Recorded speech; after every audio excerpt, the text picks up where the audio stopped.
Bueno, habíamos hablado de que la sustitución nucleofílica bimolecular o SN2 es, digamos, un mecanismo por impedimento estérico muy poco visto o casi no visto para los genuros terciarios, ¿sí?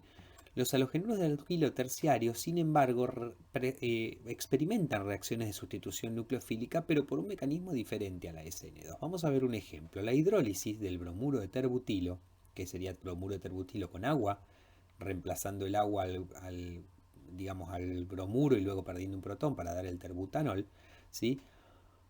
Ocurre con facilidad, o sea, es una reacción que ocurre rápidamente, pero la ley de velocidad es de primer orden, o sea, depende solo de la concentración de sustrato, no de la concentración de agua. Ahora uno dice, un sustrato tan impedido como el bromuro de terbutilo, con un nucleófilo tan pobre como el agua y con un solvente prótico, uno esperaría que no reaccionara. Sin embargo, la reacción ocurre y con un muy buen rendimiento, incluso es un montón de veces más, un millón de veces, perdón, más rápida que si se hubiese usado bromuro de metilo. Entonces la pregunta es, ¿qué es lo que está sucediendo? Es claro que la reacción no es una SN2, ¿sí?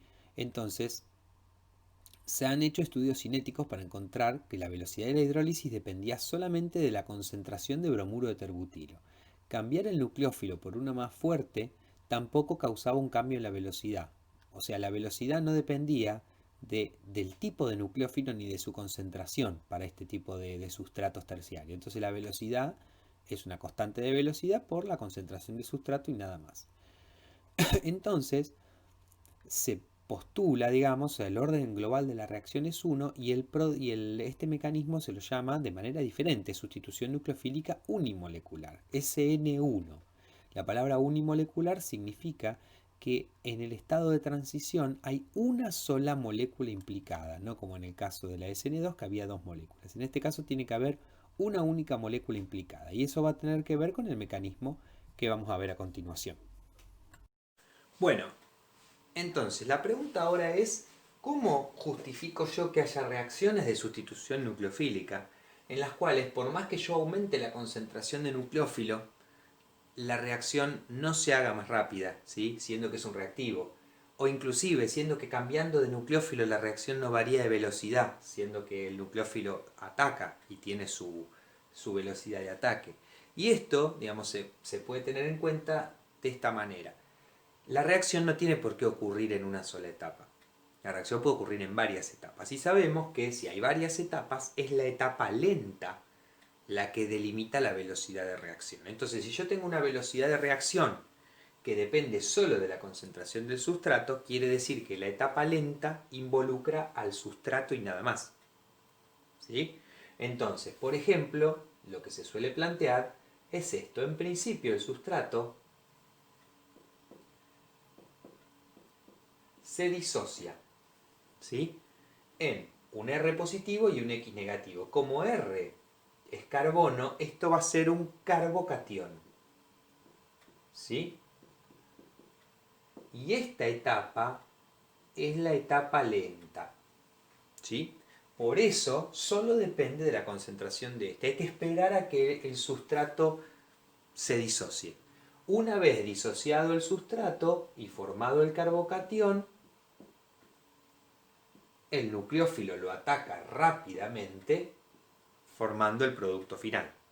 Pero si consideramos la velocidad global de la velocidad global de la reacción solo va a depender de este paso y este paso solo depende de la concentración de sustrato. Por eso la velocidad va a ser sencillamente una constante específica por la concentración de sustrato. Y este mecanismo junto con esta ley de velocidad es lo que vamos a llamar sustitución nucleofílica unimolecular o SN1.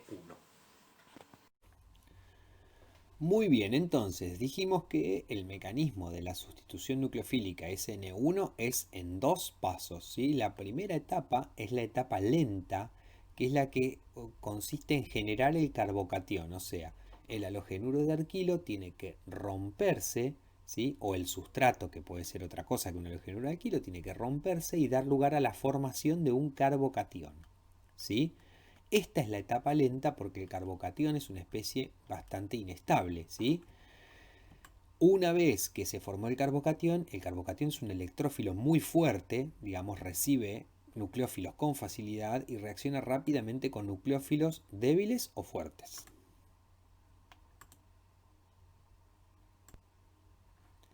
Entonces, por ejemplo, nosotros tenemos acá un segundo paso, ¿sí? En el cual el carbocatión es atacado por un nucleófilo, ¿sí? Por ejemplo, OH, formando un alcohol, ¿sí? ¿Cómo es el diagrama de reacción? Yo tengo en un primer momento tengo RX y el nucleófilo, ¿sí? En la primera etapa corresponde a formar el carbocatión, ¿sí? ¿Quiénes están acá en el intermediario? El carbocatión X, el negativo, y está el nucleófilo también, que no lo hemos escrito acá. El nucleófilo ataca a R y ese segundo paso tiene una energía de activación muy bajita, ¿sí? Y por más que el nucleófilo sea bueno o malo, la energía de activación de este segundo paso es siempre baja, con lo cual el segundo paso no interfiere, el ataque del nucleófilo, digamos, no interfiere en la velocidad de la reacción. Por eso, ni el tipo de nucleófilo ni su concentración van a influir en la velocidad de reacción. La velocidad de reacción está dada por este primer paso con esta energía de activación. ¿Sí? ¿Qué pasa cuando el nucleófilo es neutro? ¿Sí? Cuando el nucleófilo es neutro, por ejemplo, imaginemos un ataque de agua, ¿sí? Imaginemos que fuera bromuro de terbutilo con agua. La primera etapa es igual a la anterior, es la formación del carbocatión. En la segunda, yo tengo el ataque del nucleófilo neutro sobre el carbocatión, ¿sí? Por ejemplo, si es agua, me va a quedar el OH con un protón más positivo. Y hay una tercera etapa que es la pérdida del protón. Viene alguien y se lleva este protón, ¿sí? Alguna base, y se forma el producto neutro final. Bueno, esta última etapa también es un equilibrio rápido, con lo cual no afecta la velocidad de reacción. O sea, siendo el nucleófilo neutro o negativo, ¿sí? La velocidad de reacción no está afectada ni por su fuerza ni por su concentración. Acá tenemos dos videos para esta primera reacción. Por ejemplo, si uno tiene cloruro de terbutilo, ¿sí? Este primer video corresponde a la formación del carbocatión. Uno tiene cloruro de terbutilo, ¿sí? Inicialmente, y el cloruro se disocia y da lugar a la formación de un carbocatión, ¿sí? Estas dos flechas indican que el nucleófilo puede entrar por arriba o por debajo del carbocatión porque el carbocatión es plano. Tiene un orbital P vacío, ¿sí? Que es este que está acá, y el ataque del nucleófilo puede ser por un lado o por el otro. Este segundo video muestra una vez el carbocatión formado, el agua ataca, en este caso por debajo, ¿sí? Y luego pierde un protón para formar este compuesto final que está acá. Perdón, no es agua, es metanol lo que está atacando, ¿sí? ¿Sí? O sea, tendríamos los tres pasos: la disociación, el ataque, la pérdida del protón, ¿sí? El primer paso, este es el paso lento. Y una cosa importante es, el primer paso marca un cambio de hibridación. El carbono central pasa de sp3 a sp2 y esta también es un cambio de hibridación, pasa de sp2 nuevamente a sp3. ¿Cómo sería el diagrama de reacción si el nucleófilo es neutro? Bueno, es como en el caso anterior, tiene una primera etapa lenta de energía de activación muy alta, luego una segunda etapa de energía de activación baja y un último paso que también tiene una energía de activación muy baja, que es la pérdida de ese protón. Así que, digamos, no hay demasiado para agregar. Cuando el nucleófilo es neutro, se agrega un paso más al diagrama de reacción, ¿sí? Digamos, son muy usuales las sustituciones en la SN1, que sea el mismo solvente el que haga la sustitución, por ejemplo agua o un alcohol, y se la suele llamar reacción de solvólisis. ¿Qué pasa con los sustratos hacia su reactividad hacia la SN2? Bueno, experimentalmente se observa que para una reacción de tipo SN1, para una reacción de tipo SN1, los sustratos terciarios son los más rápidos que los secundarios, más que los primarios y mucho más rápidos que los de metilo, ¿sí? ¿Y eso con qué tiene que ver? Con que cuanto más estable sea el carbocatión que se forme, más rápida va a ser la reacción. Y como los carbocationes más estables son los terciarios, como en el caso de este que está acá, ¿sí? Más que un secundario, más que un primario y mucho más que uno de metilo, ¿sí? Fíjense, por ejemplo, si bromuro de etilo reacciona por SN1 con velocidad con agua, ¿no? Estamos hablando de reacción con agua, con velocidad 1, Bueno, bromuro de terbutilo 1.200.000 veces más rápido. Entonces, bueno, evidentemente eso tiene que ver con la estabilidad del carbocatión que se forma.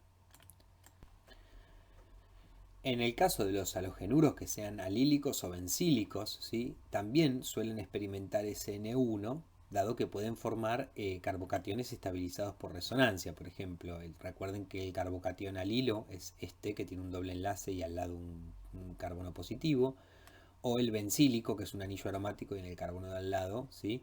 Bueno, si yo acá tengo un halogenuro o acá tengo un halogenuro, reaccionan fácilmente también por SN1. Este es el orden de estabilidad de los carbocationes, ¿sí? Vamos a olvidarnos de los del medio, tenemos metilo, es el menos estable, los terciarios son los más estables, tenemos metilos, primarios, secundarios, terciarios, ¿sí? Ese orden se va dando, como vimos en la clase de intermediarios, por efecto inductivo y por efecto de hiperconjugación. Y en el medio aparecen los radicales alílicos, que son estos que tienen una carga positiva al lado de un doble enlace, o bencílicos al lado de un anillo aromático, que son similares en estabilidad en principio a un secundario, ¿sí? Los sustratos alílicos y bencílicos pueden ser primarios, secundarios o terciarios, pero si son primarios pueden reaccionar fácilmente por SN2 o por SN1 y el tipo de mecanismo será determinar experimentalmente y eso tiene que ver con que la fuerza de unión, por ejemplo, de cualquier halógeno con un carbono de un halogenuro vinílico, perdón, alílico o bencílico son más débiles, ¿sí? Son más débiles que los de un halogenuro de alquilo. Sin embargo, cuando los halogenuros alílicos y bencílicos son secundarios o terciarios, experimentan solo SN1 y por, digamos, vías por velocidades bastante rápidas.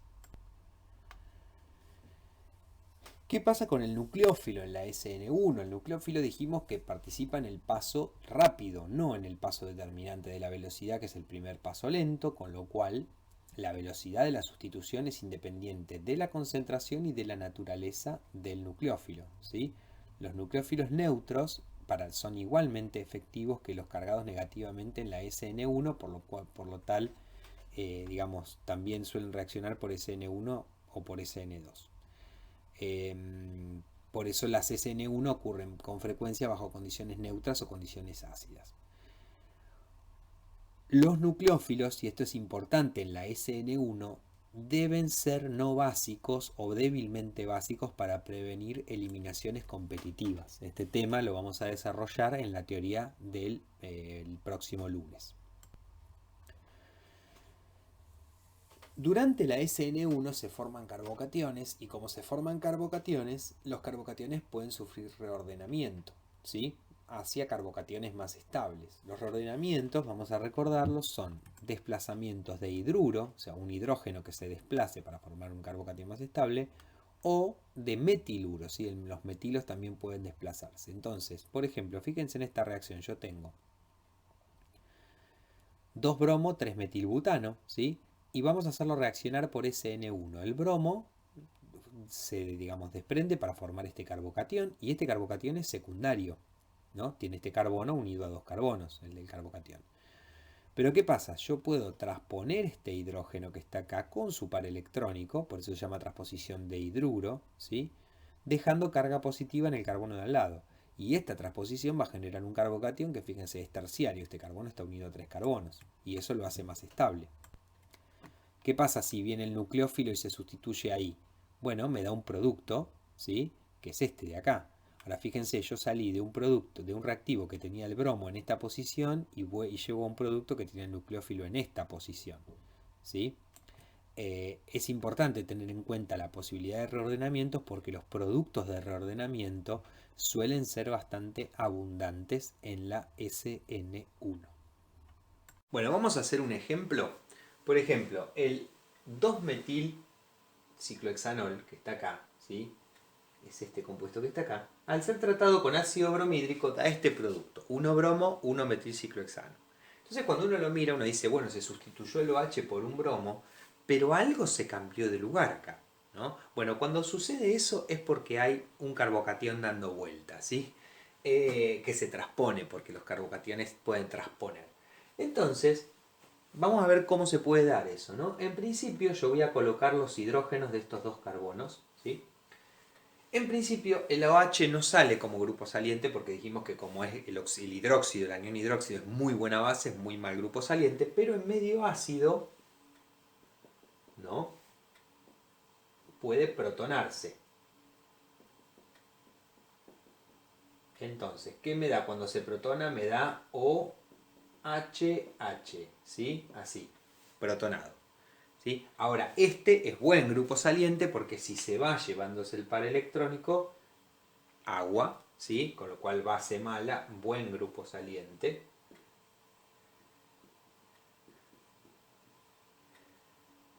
Y me deja este carbocatión. ¿Sí? Este carbocatión es un carbocatión secundario, ¿no? Porque el carbono donde está el carbocatión está unido a dos carbonos. Pero si uno lo mira, al lado hay un hidrógeno, que es este, que si este hidrógeno se transpone, ¿sí?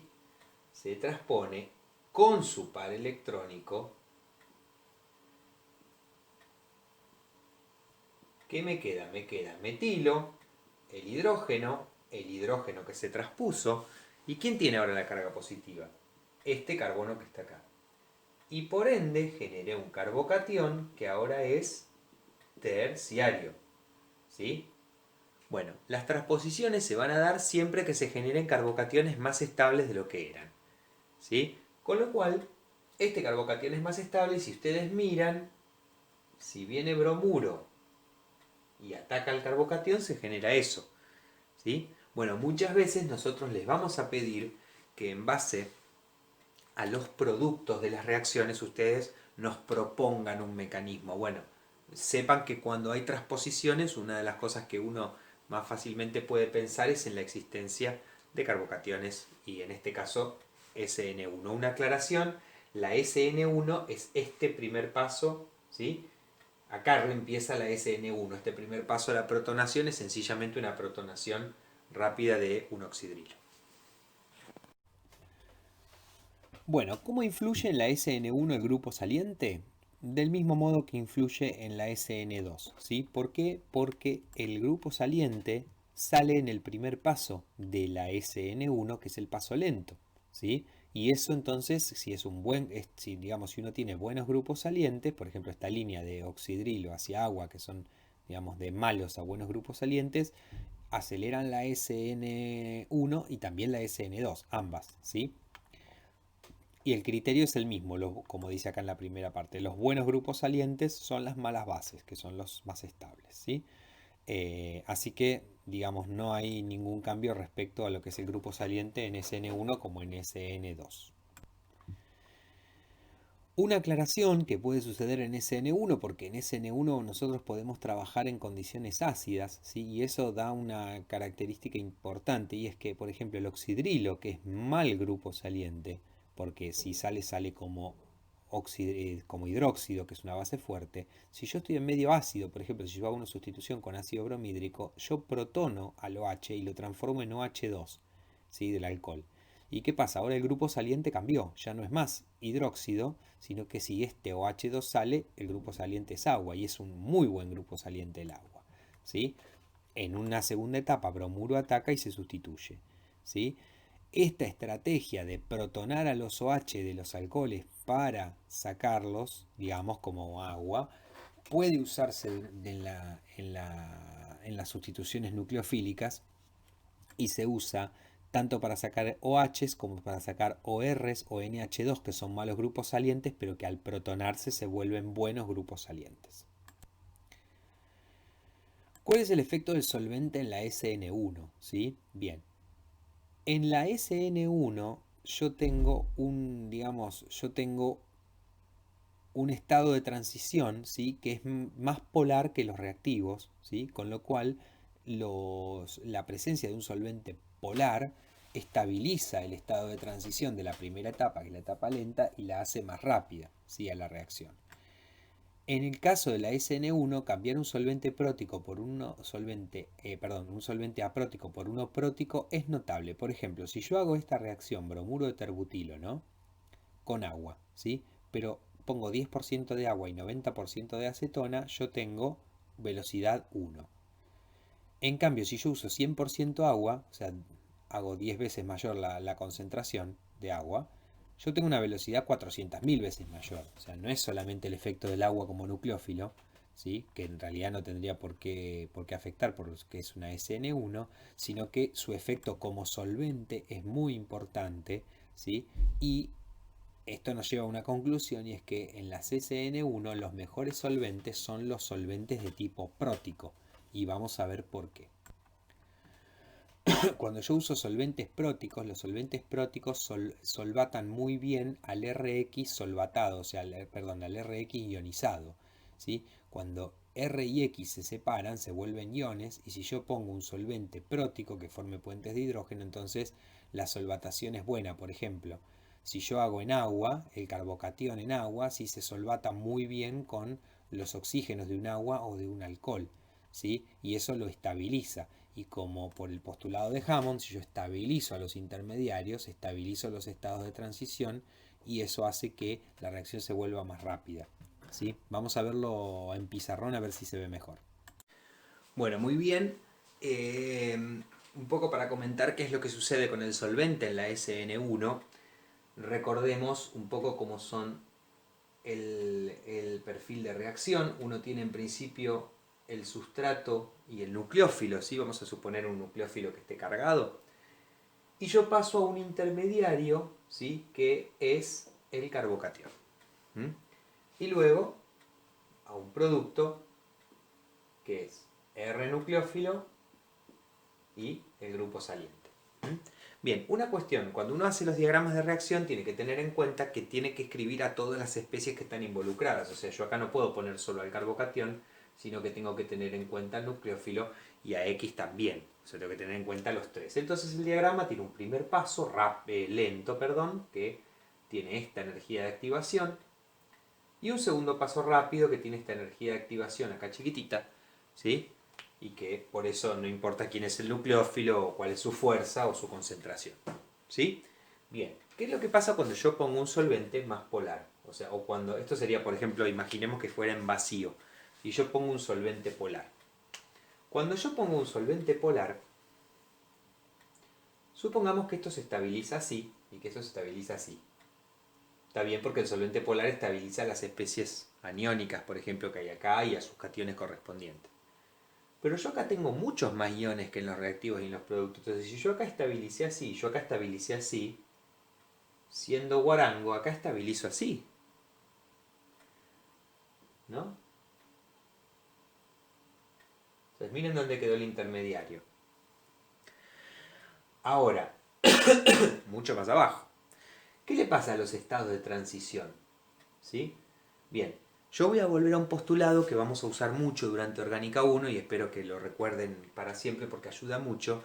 Y es un postulado que es el postulado de Hammond, que dice que los estados de transición se parecen en energía y en estructura a lo que tienen más cerca en energía. En este caso, tiene muy cerca al intermediario, mucho más que los reactivos, y este tiene muy cerca al intermediario, mucho más que los productos. Entonces, ambos estados de transición se parecen al intermediario. Y en realidad el postulado de Hammond habla de eso, de que los estados de transición siempre se parecen a los intermediarios que andan por arriba. Entonces, todo lo que estabilice al intermediario, como estos se parecen a él, también va a estabilizar a los estados de transición.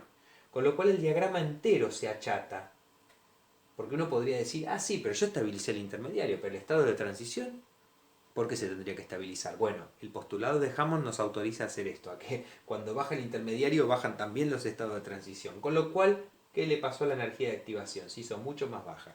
¿Sí? Y cuanto más polar el solvente, mejor todavía. Cuanto mayor esta interacción, mejor todavía. Por eso los solventes próticos, que estabilizan tanto a al intermediario, al nucleófilo y a X, son los mejores, ¿sí? Para las reacciones de tipo SN1. Y una cuestión que está aclarada en la teoría también, si bien el nucleófilo va a estar muy solvatado acá, eso no importa porque como el paso es rápido, ¿sí? No interesa que esté solvatado. Lo que sí interesa por ahí es solvatar a R, ¿sí? Para que esto se, se estabilice, ¿sí? Entonces este es el efecto que tienen los solventes próticos en la SN1.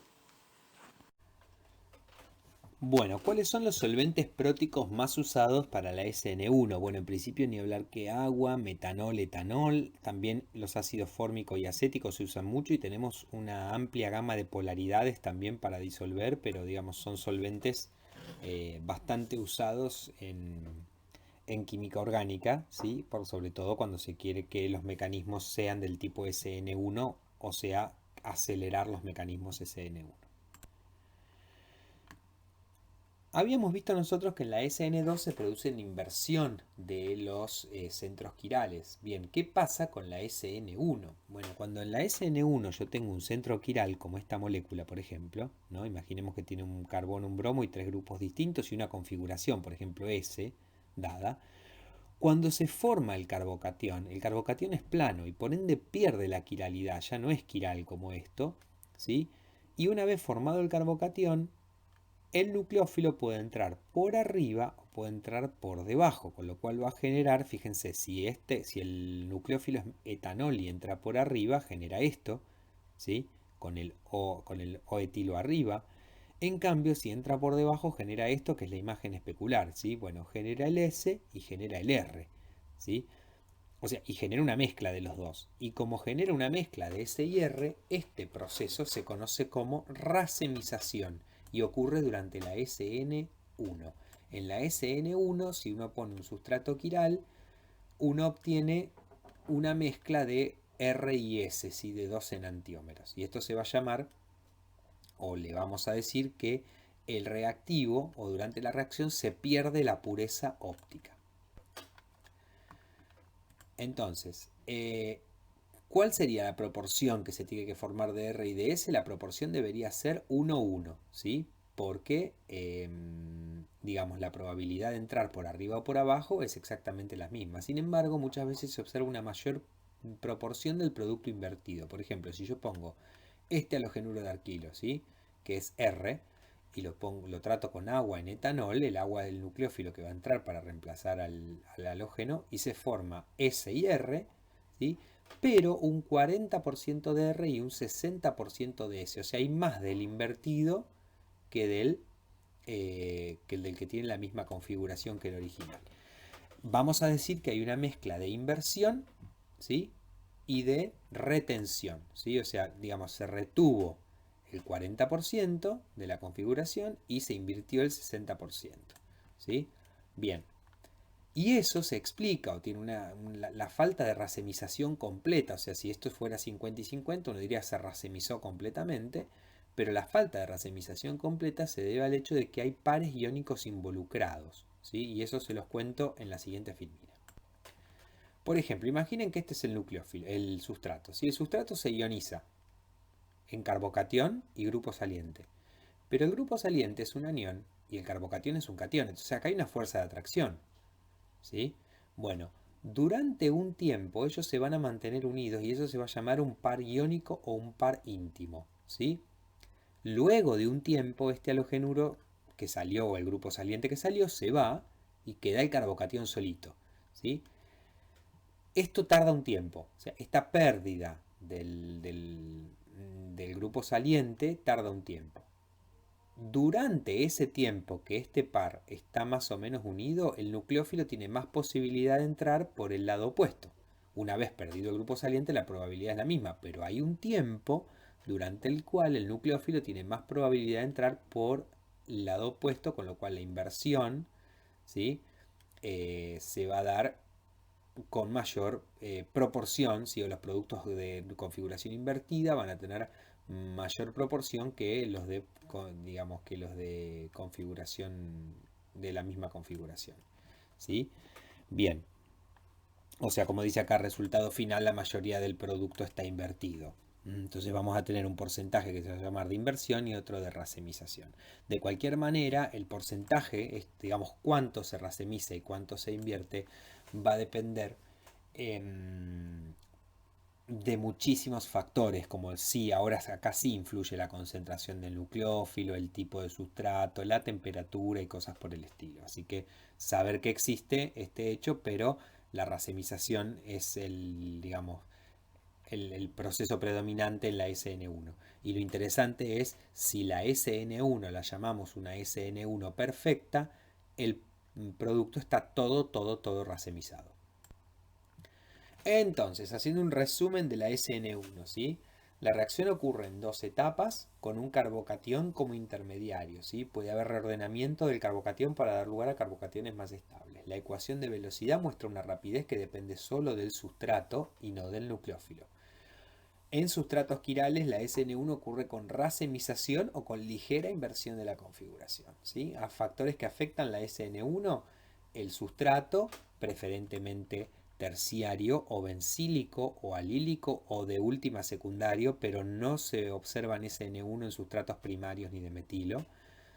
El nucleófilo, ¿sí? No influye su naturaleza ni su concentración. El grupo saliente sí, porque cuanto menos básico será mejor el grupo saliente. Y el solvente, la velocidad aumenta con solventes polares próticos, ¿sí?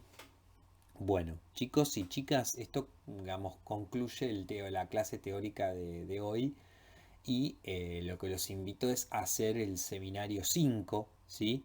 Que la primera parte del seminario 5 tiene dos partes que, que, digamos, que consiste en lo que son las reacciones de sustitución nucleofílica. Así que a practicar, que es la base del éxito. Hasta luego, nos estamos viendo.